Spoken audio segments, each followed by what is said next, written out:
சென்னை நகரம் இரவு 2 மணிக்கும் தூங்கவில்லை. மழை பெய்து முடிந்த சாலையில் தெருவிளக்கின் மங்கலான ஒளி மட்டும் அந்த அமைதியை கிழித்தது. ஒரு பெண்மணியின் அலறல், டாக்டர், யாராவது காப்பாத்துங்க. அவள் பெயர் டாக்டர் லதா, ஒரு தனியார் மருத்துவமனையின் கார்டியாலஜிஸ்ட்.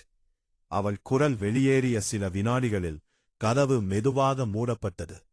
அதற்குப் பிறகு அமைதி. அடுத்த நாள் காலை சென்னை மாநகர் போலீஸ் கமிஷனர் அலுவலகம் பரபரப்பாக இருந்தது. இது 8வது கொலை சார் என்று சிபிசிஐடி அதிகாரி கோபால் கோப்புகளை மேசையில் வைத்தார்.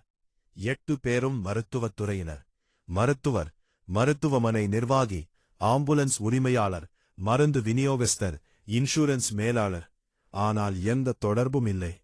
ஒரே ஒரு விஷயம் மட்டும் பொதுவாக இருந்தது. அவர்களின் உடலில் ஒரே மாதிரி குத்து. சிகிச்சை அறுவை கத்திவிட்டு அந்த வெட்டின் அருகே ஒரு வார்த்தை எழுதப்பட்டிருந்தது, தாமதம். அந்த நேரத்தில் கதவு திறந்தது. உயரமான உடல், கூர்மையான பார்வை. புதிய ஐபிஎஸ் அதிகாரி உள்ளே வந்தார். ஐபிஎஸ் அர்ஜுன் வேலன், தமிழ்நாட்டில் புதியதாக பணியில் சேர்ந்த அதிகாரி. இந்த கேஸை இனிமேல் நான் கவனிக்கிறேன். அறையில் இருந்தவர்கள் அமைதியாகினர். ஏனெனில் அர்ஜுனின் பெயருக்கு முன்னரே ஒரு புகழ் இருந்தது. அவன் கேஸை பிடிச்சா குற்றவாளி தப்ப மாட்டான். அர்ஜுன் முதல் குற்றச்சம்பவ இடத்துக்குச் சென்றார். டாக்டர் லதாவின் வீடு. அறை முழுக்க சீராக இருந்தது. கொள்ளை இல்லை, வெறுப்பின் அடையாளம் இல்லை. ஆனால் சுவரில் இரத்தத்தால் எழுதப்பட்டிருந்தது, பணம் இல்லாதவன் உயிரோடு இருக்கக்கூடாதா. அந்த வரி அர்ஜுனின் மனதில் அடிபட்டது.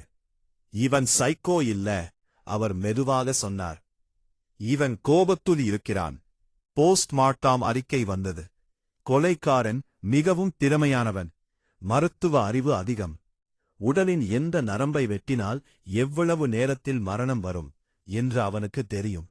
ஒரு டாக்டரா இருக்கலாம் என்று உதவி கமிஷனர் சொன்னார். அர்ஜுன் அமைதியாக இருந்தார். இல்ல, டாக்டரைக் காட்டிலும் மருத்துவமனையோட இருந்த பக்கம் தெரிஞ்சவன். 8 பேரின் பழைய பதிவுகள் எடுக்கப்பட்டன. முதலில் எந்த இணைப்பும் கிடைக்கவில்லை. ஆனால் அர்ஜுன் ஒரு விஷயத்தை கவனித்தார். 8 பேரும் 3 வருடங்களுக்கு முன் நடந்த ஒரே சம்பவத்துடன் தொடர்புடையவர்கள். ஒரு அரசு மருத்துவமனையில் உயிரிழந்த பெண், பெயர் மீனாட்சி, ஏழை விதவை, இதய நோய். அவனை தனியார் மருத்துவமனைக்கு மாற்ற சொன்னார்கள். மருத்துவமனை முதலில் கேட்டது 5 லட்சம் அட்வான்ஸ். அவளுடைய மகன் பணம் கேட்டுக்கொண்டு மருத்துவமனை முழுக்க ஓடியிருக்கிறான். ஆம்புலன்ஸ் தாமதம், டாக்டர் தாமதம், அனுமதி தாமதம், சிகிச்சை தாமதம். இறுதியில் மீனாட்சி இறந்துவிட்டாள். அர்ஜுன் கோப்பை மூடினார். அவங்க மகன் எங்கே? மகனின் பெயர் சத்யன். MBBS படித்தவன், மிகச் சிறந்த மாணவன். ஆனால் தாயின் மரணத்திற்குப் பிறகு காணாமல் போனவன். அவரது நண்பர்கள் சொன்னார்கள், அவன் அந்த நாளுக்கு அப்புறம் மாறிட்டான். ஒரு நண்பன் மட்டும் பயந்து பேசினான். அவன் சொன்னான், இந்த சிஸ்டம் உயிர் காப்பாத்தல, நான் தீர்ப்பு சொல்லப் போறேன் இன்னு. அதே இரவு மற்றொரு கொலை. இந்த முறை ஒரு பெரிய மருத்துவமனை டீம். அர்ஜுன் சம்பவ இடத்துக்கு ஓடினார். அங்கு ஒரு சிசிடிவி மட்டும் வேலை செய்தது. வீடியோவில் கருப்பு ஹூடி அணிந்தவன் மெதுவாக நடந்தான். அவன் வெளியேறும்போது கேமராவை நேராக பார்த்தான். பிறகு ஒரு விரலை உயர்த்தினான். 9. அவன் நம்மோடு விளையாடுறான் என்று கோபால் சொன்னார். ஆனால் அர்ஜுன் வேற மாதிரி யோசித்தார். இவன் ஒவ்வொரு கொலையையும் ஒரு மெசேஜ் மாதிரி செய்கிறான். 9வது இலக்கு யார்? அனைத்து பதிவுகளும் மீண்டும் பார்க்கப்பட்டன. மீனாட்சி இறந்த இரவில் டியூட்டி இருந்தவர்கள், doctor, receptionist, insurance manager, ambulance manager, மருந்தகம் உரிமையாளர், மருத்துவமனை டீன், அனைவரும் இறந்துவிட்டனர். மீதம் இருந்த ஒரே பெயர் டாக்டர் ராகவன், அந்த மருத்துவமனையின் தலைவர், மிக பெரிய பணக்கார். அர்ஜுன் டாக்டர் ராகவனை சந்தித்தார்.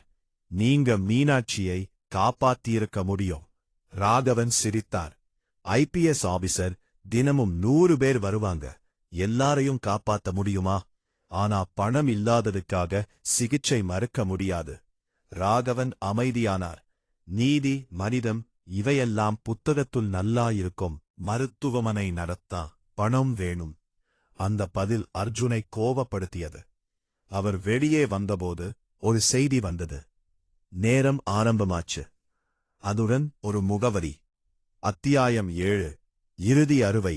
பழைய கைவிடப்பட்ட மருத்துவமனை. மழை, மின்சாரம் இல்லை. அர்ஜுன் உள்ளே சென்றார். இருண்ட அறையின் நடுவில் ராகவன் கட்டப்பட்டிருந்தார். அவரின் முன் நின்றவன் மெதுவாக திரும்பினான். சத்யன். அவனின் கண்களில் தூக்கமே இல்லை. 3 வருடங்களாக எரிந்த கோபம் மட்டும். என் அம்மா கெஞ்சினாங்க. அவன் சொன்னான், நான் கால்ல விழுந்தேன், ஆனா அவங்க அட்வான்ஸ் கேட்டாங்க. அர்ஜுன் மெதுவாக நடந்தார். அதுக்காக கொலை தீர்வு இல்ல. சத்யன் சிரித்தான். அப்போ பணம் இல்லாதவங்க சாவதுதான் தீர்வா? அமைதி. அர்ஜுனால் பதில் சொல்ல முடியவில்லை. ஏனெனில் அவன் சொல்வதில் உண்மை இருந்தது. சத்யன் ராகவனின் அருகே கத்தியை வைத்தான். இவன் என் அம்மாவை கொன்றவன் இல்ல. அர்ஜுன் சொன்னார். அவளைக் கொன்றது ஒரு மோசமான அமைப்பு.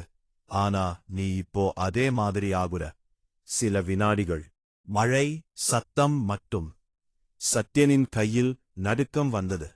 அந்த நேரத்தில் ராகவன் திடீரென மறைத்து வைத்திருந்த துப்பாக்கியை எடுத்தார். சுட்டார்.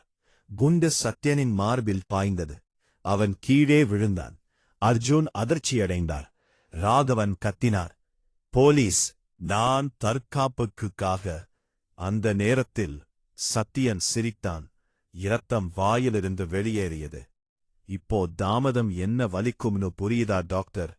அவன் இறந்தான். அத்தியாயம் 8. முடிவா தொடக்கமா? 3 மாதங்கள் கழித்து அர்ஜுன் ஒரு அரசு மருத்துவமனையை பார்வையிட்டார். அங்கு புதிய அவசர சிகிச்சை பிரிவு திறக்கப்பட்டது. பெயர் மீனாட்சி இலவச உயிர்காக்கும் மையம். சுவரில் ஒரு வாசகம். பணம் இல்லாததால் எந்த உயிரும் தாமதிக்கக்கூடாது. அர்ஜுன் அந்த வார்த்தையை நீண்ட நேரம் பார்த்தார். அவருக்கு இன்னும் சத்தியனின் குரல் காதில் கேட்டுக்கொண்டே இருந்தது. என் அம்மா மட்டும் ஏன் சாகணும்? அந்த இரவு அர்ஜுனின் மேசையில் ஒரு கவர் வந்தது. அதன் உள்ளே ஒரு புகைப்படம். ஒரு பெரிய மருந்து நிறுவன உரிமையாளர். பின்புறத்தில் எழுதப்பட்டிருந்தது, அடுத்தவன். அர்ஜுனின் முகம் இறுகியது. ஏனெனில் சத்தியன் இறந்துவிட்டான். அப்படியென்றால் வேட்டை இன்னும் முடிவடையவில்லை.